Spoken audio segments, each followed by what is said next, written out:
This is Autoline Daily, the show dedicated to enthusiasts of the global automotive industry. You've probably heard that Ford is going to come out with a four-door version of the Mustang. That news broke last Friday before Autoline Daily came out. But here's our Autoline insight on why the company would want to make this move. Ford desperately needs to boost capacity utilization at the Flat Rock plant in Michigan where the Mustang is made. If they're lucky, they're going to make about 60,000 Mustangs this year, including exports. We estimate the plant is running at less than 30% capacity, which means it's probably losing a bunch of money. A four-door Mustang could double production at the plant, which would at least make it feasible to make money on one shift. And who knows, maybe they could sell a lot more. When Ford owned Volvo as part of its premium automotive group, Vic Doolin ran Volvo's North American operations. But before that, Doolin was at BMW, and he told Ford that it should build a four-door version of the Mustang. He pointed out that the BMW 3 Series never sold that well until they came out with a four-door version, and the four-door went on to account for something like 60% of the sales mix. He told Ford they could easily double sales of the Mustang. That was over 20 years ago, but Ford didn't act on it until now. Ford, especially Bill Ford, was always worried that Mustang purists would revolt over a four-door Mustang, and he wanted to protect the company's most iconic brand. We hear that Bill Ford had to basically be dragged kicking and screaming to approve the Mustang Mach-E. But the model proved that it could expand the Mustang line without hurting sales of the classic two-door. So we bet that Jim Farley didn't need to do much convincing to get Bill to approve the new four-door program. The Volkswagen Group wants to seriously restructure the company, slashing jobs and closing assembly plants in Germany by 2030. But the VW Supervisory Board, which has a majority of local politicians and labor leaders, are dead set against doing that. On Friday, the owners of the company, the Porsche and Piech families, came out in full support of what management wants to do. But that prompted IG Metall, Germany's largest industrial union, to accuse the Porsche and Piech families of placing dividends above workers. Hans-Dieter Porsche, the chairman of Porsche SE, the holding group that controls Volkswagen, says the company is at a historic crossroads, and the longer that it waits to make any decisions, the worse the problems are going to get. Volkswagen also wants to revamp its lineup in the U.S., including adding a pickup truck and a big sport utility vehicle. Now the question is, what kind of pickup will it sell? The VW Amarok pickup, which is sold in almost every major market of the world except the U.S. and China, is actually based on the Ford Ranger, which is made at Ford plants in Argentina and South Africa. Volkswagen would probably have to make its pickup at its Chattanooga plant in Tennessee, since the Michigan truck plant that makes the Ranger and Bronco is pretty much running at full capacity.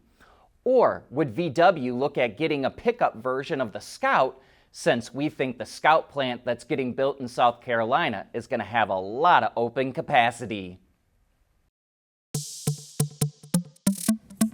At Intrepid, we produce network hardware and software solutions, enabling vehicle manufacturers to innovate and design the next generation of modern mobility. Delivering scalable next-generation solutions requires thorough testing and validation of vehicle platforms. Intrepid's NeoVi cloud platform helps manufacturers quickly identify diagnostic trouble codes and defects by pinpointing which vehicles have specific software versions. This allows them to isolate non-compliant vehicles in real time using analytics, part numbers, DTCs, and organized, secure, cloud-based data. All of these steps ensure vehicles are cleared for production and ready for the road, taking your fleet testing into the future of mobility. Intrepid Control Systems, driven by your data. Europe's auto industry is in deep trouble, and one reason is the stringent emission regulations it faces, backed up by billions in fines. And it's not just with passenger vehicles, it affects commercial trucks too. Daimler Truck says it faces big fines if the EU sticks to its emissions plan.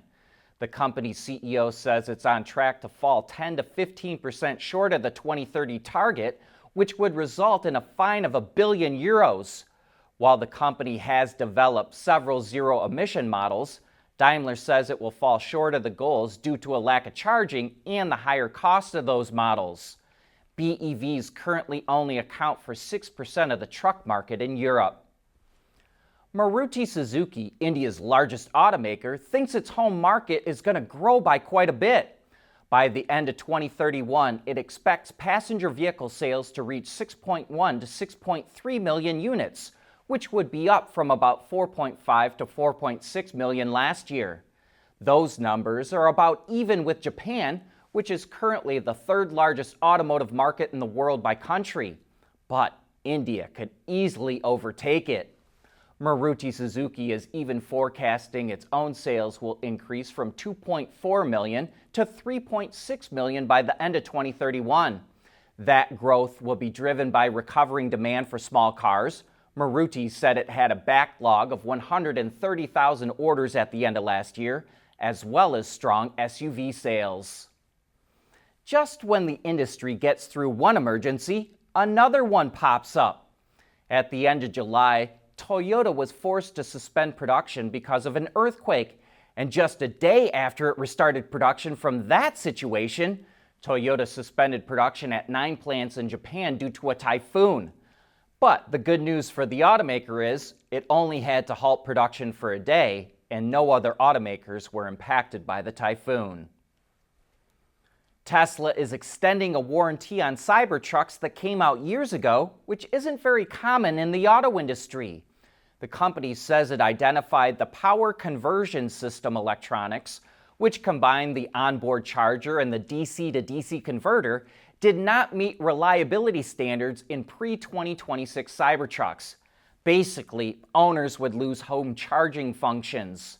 So it's extending the warranty on the PCS from 4 years, 50,000 miles to 8 years, 150,000 miles.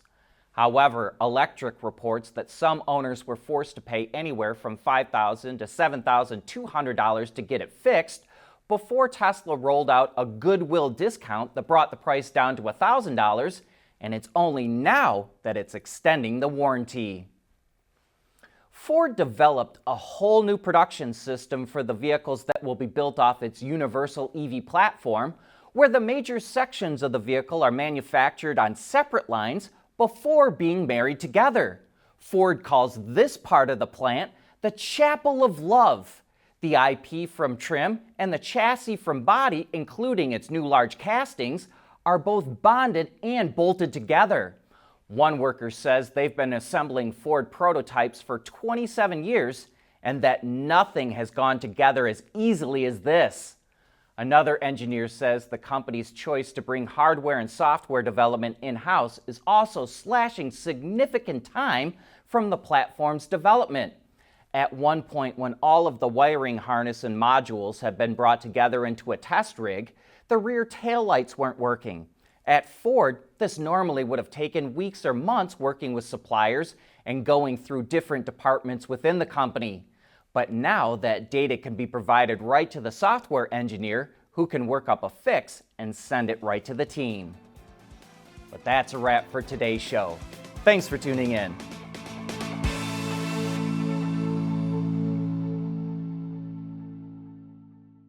Autoline Daily is brought to you by CSP, the Composites Solution Partner, Intrepid Control Systems, over-the-air engineering, boost your game. And thanks to the following YouTube and Patreon members.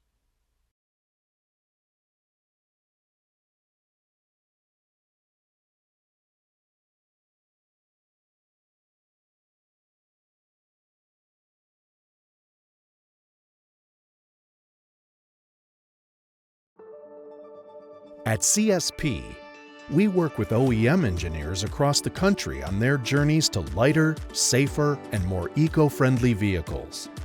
Learn more at thecsp.com.